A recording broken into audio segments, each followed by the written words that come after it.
وہ جو جوڑ دے چاہے تو یہ ٹوٹا ہوا دل، اس طرح کے جڑنے کا نشاں تک چلا جائے۔ اچھا ہے کسی نام پہ بھر آتی ہے آنکھیں، ورنہ تو یہ احساس ضیاء تک چلا جائے۔ وہ ہے کہ وہاں تمہاری پکار کا انتظار کر رہا ہے، تم ہو کہ یہاں مایوس ہو کر بیٹھے ہو۔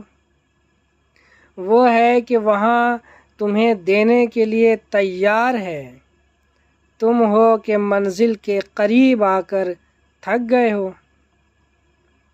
اس نے ذرا سی تاخیر کیا کر دی، تم نے اس کی ہزار نعمتوں کو نظر انداز کر کے اس سے مانگنا ہی چھوڑ دیے۔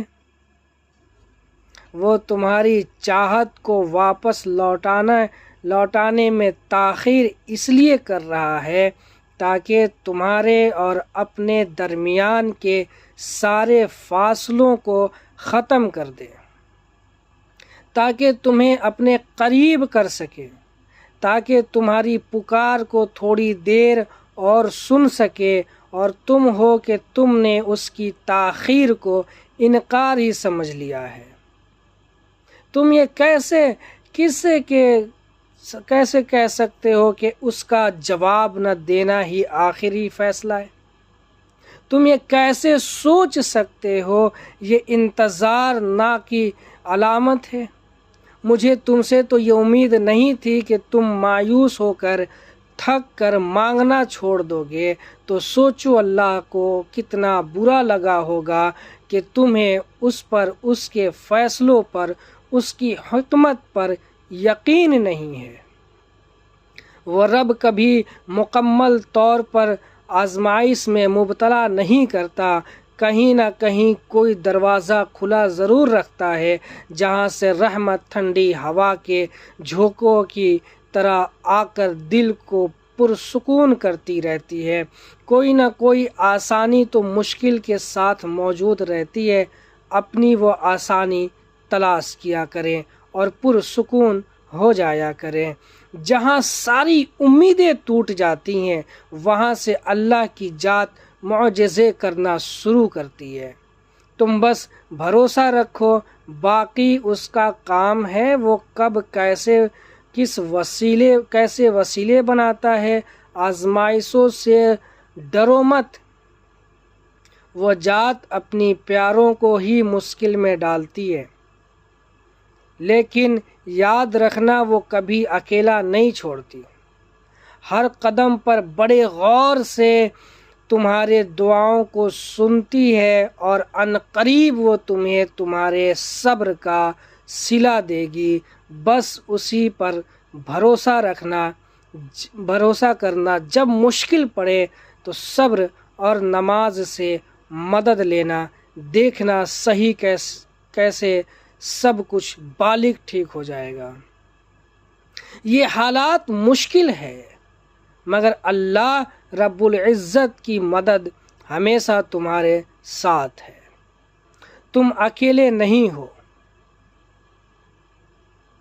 وہ تمہیں وہاں سے عطا کرے گا جہاں سے تم نے کبھی گمان بھی نہیں کیا ہوگا۔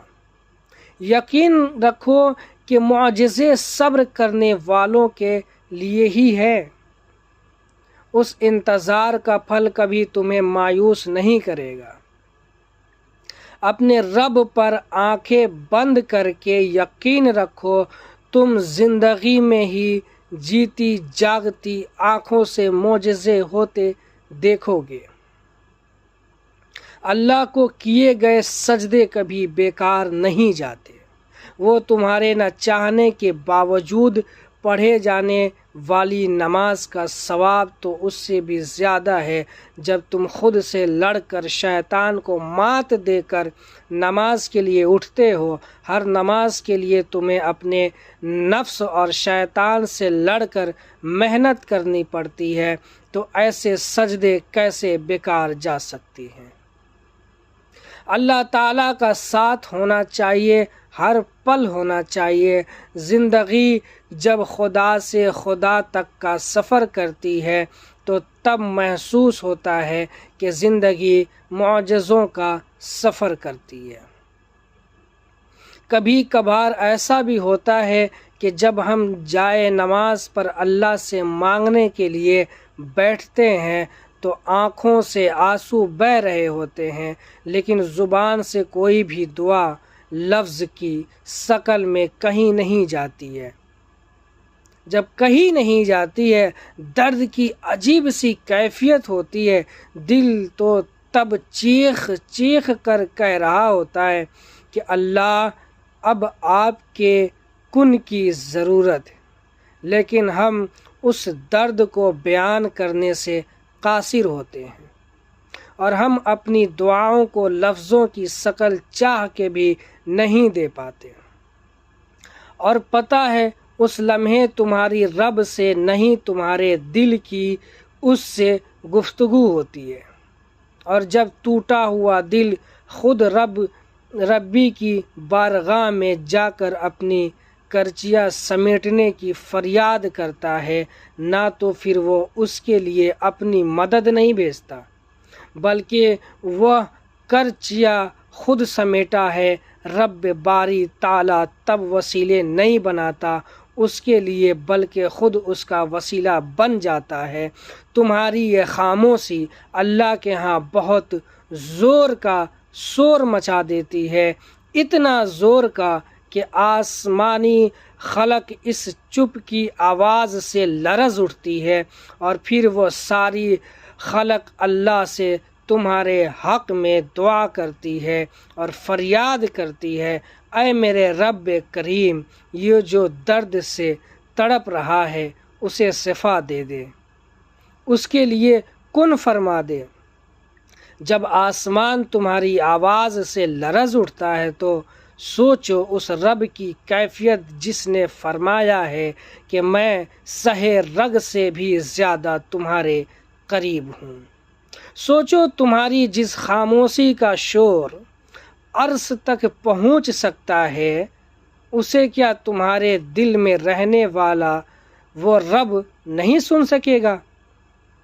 وہ جانتا ہے تب بھی جب تم کہتے نہیں، اور تب بھی جب تم کہنا نہیں چاہتے۔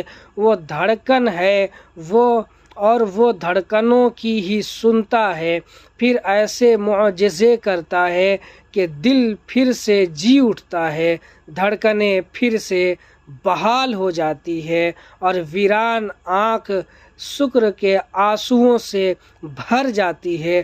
پھر کرچیاں بھی سمٹ جاتی ہے، صفا بھی مل جاتا ہے، اور تمہاری چاہت سے بھی نواز دیا جاتا ہے۔ اگر اللہ کو پانا چاہتے ہو، گمراہی سے ہدایت تک کا سفر کرنا چاہتے ہو، تو تہجد گزار بن جاؤ۔ سنو، دعا معجزہ ہے اللہ سے جڑنے کا، اس کے قرب کا۔ وہ ملتا اسے ہے جو پانا چاہتا ہے۔ جو صبر کی راہ پر چلتے ہیں وہی بہترین اجر پاتے ہیں۔ دعا کے لیے ہاتھ اٹھاؤ تو زبان سے کچھ کہہ نہیں پاتا، مگر دل ایک ایک بات کہہ دیتا ہے۔ آنسو ترجمان بن جاتی ہے، تڑپ مکمل تصریح کر دیتی ہے۔ یا اللہ پاک، تو جانتا ہے سب کیفیت بھی، دل کا حال بھی، ذہن میں آنے والا ہر خیال بھی، اور وہ کچھ بھی جو مجھے اپنے بارے میں بھی نہیں معلوم۔ یہی سوچتا ہوں اور یہی محسوس ہوتا ہے جیسے کوئی پاس بیٹھ کر سب سن رہا ہو، اپنی موجودگی کا احساس دلا رہا ہو، اور یہ چیز دل کو مطمئن کر دیتی ہے کہ لفظوں کی ضرورت انسانوں کے سامنے پڑتی ہے۔ اللہ تو تڑپ اور آنسو دیکھ کر سب سمجھ جاتا ہے، اور پھر واپس خالی بھی نہیں لوٹنے دیتا، جھولی بھی بھر دیتا ہے، دل کو سکون عطا کر دیتا ہے۔ مانگنی مانگی ہوئی دعا پر کن فرما دیتا ہے جو مقرر وقت پر پوری ہو جاتی ہے۔ ظلم وہی ہوتا ہے جو ہمارے ساتھ ہوتا ہے، دوسرے کے ساتھ تو ضرور اس نے کچھ کیا ہوگا۔ ظلم وہی ہوتا ہے جو ہمارے ساتھ ہوتا ہے، دوسرے کے ساتھ ہو تو ضرور اس نے کچھ کیا ہوگا۔ یہی سوچ ہماری بربادی کی اصل جڑ ہے۔ مرد صرف برے نہیں ہوتے، سائبان بھی ہوتے ہیں۔ اگر عورت کے صبر سے آب زمزم کے چشمے پھوٹتے ہیں تو مرد کے صبر اور حوصلے کی بھی کربلا کی مٹی گواہ ہے۔ مرد جھوٹا اور بے وفا ہے تو میں نے عورت کو بھی منافقت کے اس درجے پر دیکھا ہے جہاں وہ مرد سے زیادہ جہنم کی حقدار ٹھہری ہیں۔ اگر مرد کو اللہ پاک نے کچھ وجوہات کی وجہ سے عورتوں پر برتر ٹھہرایا ہے تو عورت کے قدموں تلے جنت اتاری ہے۔ اگر مرد ظالم ہے تو عورت بھی حسد اور بغض کے ایسے ایسے مرحلے طے کر جاتی ہے کہ عقل دنگ رہ جائے۔